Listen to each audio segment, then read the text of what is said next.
All right, you guys, we're finally at Sgraffito Day, and I'm super duper excited about that. So with Sgraffito Day, hopefully you got your pinch pot ready to go, and it's still damp to the touch, still has some moisture in it. It's not super duper dry, but your underglaze is dry enough that it doesn't come off on your hand when you're working. Okay, so this little pot, I've already started putting my design on. That was kind of my planning. Not a whole lot going on there, but I've already started carving in my design. Okay, so the tools that we're going to use for this are tools that you should already have: a skewer, a pencil, a paintbrush. You may want to use your paper clip for this.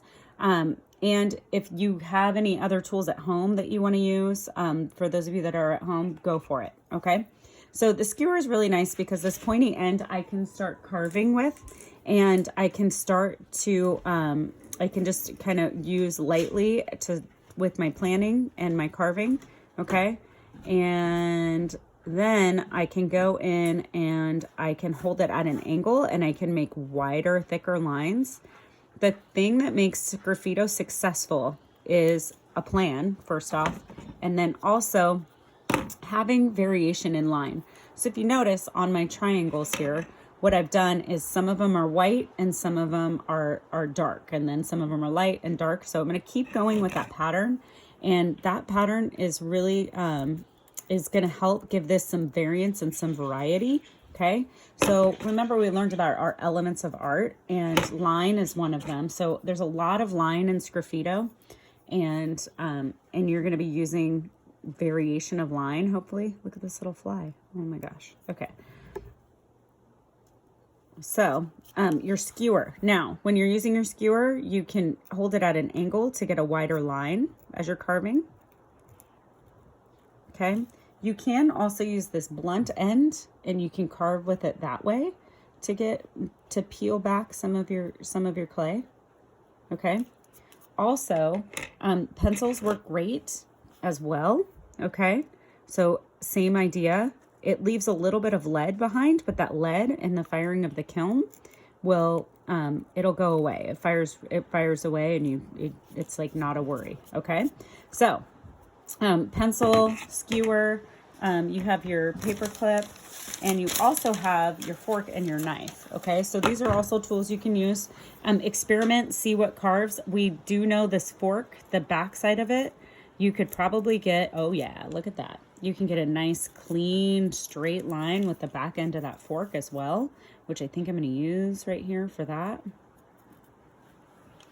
Okay, so your pattern and your design is up to you and what you're going to do, but I'm going to go around this whole pot with this pattern, and I'm going to have triangles on the top, and then thick line, thin line, couple thin lines, and probably another thick line, and then I'm going to repeat this pattern on the bottom. So I'll show you the end result. I don't think you need to watch all of that process, but I do want to talk to you about those of you that want to put images on your piece, and I want to show you a little trick.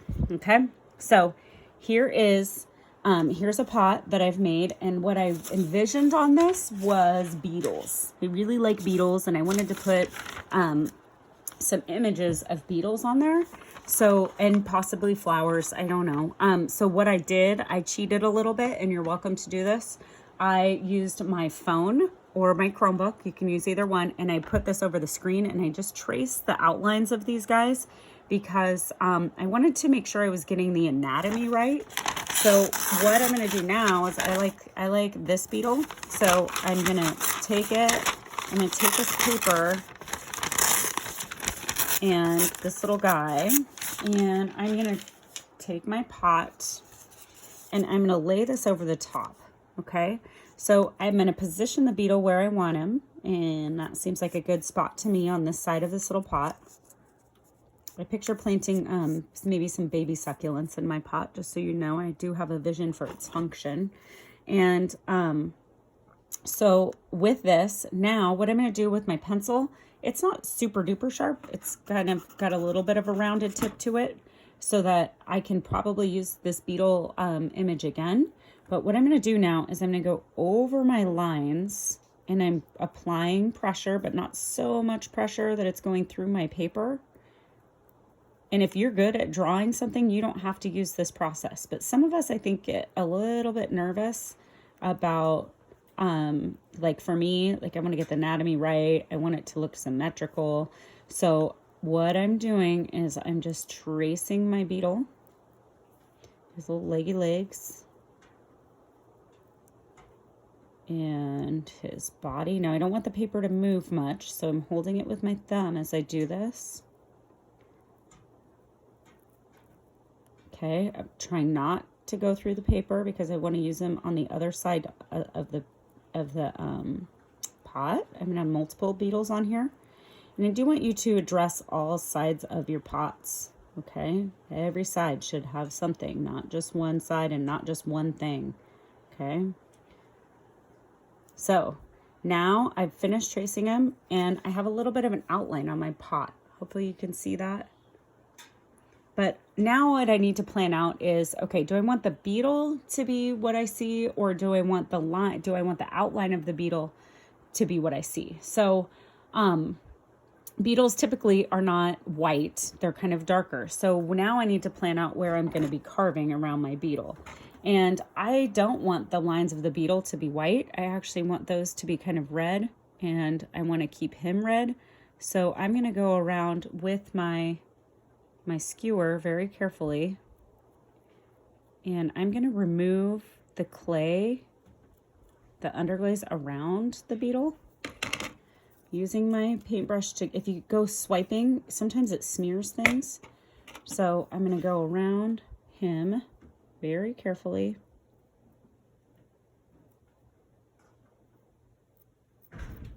And remove the clay, okay?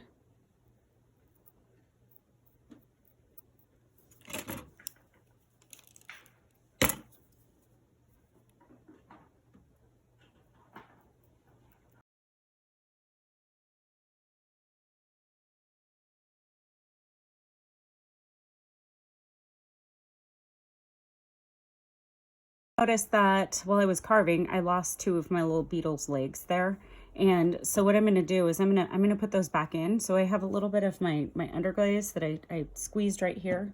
And what I'm going to do actually is I'm going to use my pencil and I'm going to draw those back in as best I can. If I need to carve them back out, I can. But I want to make sure that they replicate the other side because he's pretty symmetrical as far as how he looks. And not all beetles are boys, but I feel like maybe this one is. I don't know. I'm calling him a he. Okay, so that came out pretty blobby. I'm going to let that dry, and then I can carve in the details that I need to for this leg is the one I'm trying to replicate. Okay, so if you do accidentally carve something out, not a big deal. You can come back and you can draw it back in. Okay, also I noticed on this head here, the head of my little guy, I kind of got a little crazy. I got a little extreme. So I'm going to put that back in, okay? So now he looks a little bit more like my beetle friend that I wanted to draw. And he looks a little bit cleaner. Still needs a little bit more touch up. So I'm going to go back in. I'm going to touch him up a little bit, okay? And just keep kind of working on making this look finished. Then on the other side, I'm going to put another beetle, and I may put like a flower or something on the other side of here too, or I may just go with a pattern, okay? So as you Sgraffito, that's what I'm expecting from you guys, is be creative, fill every side with something, okay? And have some fun, okay? Once your pot is finished, I should talk to you about this. You need to make sure the bottom's cleaned up. With mine, it's not super cleaned up, but guess what? The stuff scratches right off, right? Or you can wipe it off with a paper towel and a little bit of water. That's fine. I don't have that with me, so I'm just going to use the tools that I have, and I'm just going to lightly kind of scratch off the underglaze that's on the bottom. We never want glaze on the bottom of our piece because it makes it stick to the kiln when it's fired, okay? So once I'm cleaned up on the bottom, what I want to do, I have over 100 students making pinch pots. So I'm going to make sure that my initials are somewhere safe and secure on here. Okay. So my initials are MA, and I'm also going to fit my block number on here too. And that's going to be super helpful for when we unload the kiln. You'll see it gets all kinds of crazy when we're looking for stuff, and it's super helpful if there's enough identifying information on your piece to make it yours. Okay, so my initials are carved in the bottom, along with, let's say I'm in block 3, I'm going to put a 3 down there. And if you want to put the year you created this, you can if you have enough room. So I don't have enough room there, but maybe on the back side of this, I want to put, let's remember this year is the year that we made a Sgraffito pinch pot. Let's make it permanent on there, right? So I'm going to put 2020 on there, okay? And I'm going to put my initials, my block number, okay, somewhere where it's kind of hidden, but it's there. And I'm going to then ask Mrs. Ortega, what do I do with it now? Okay, so that is it. Sgraffito, clean things up, make them look nice, get your pots ready to get fired. And then if they're ready, we'll fire them this weekend. If they're not ready, we can wait and we can start on our next project. We'll figure it out, you guys. Okay, all right. Happy Sgraffitoing.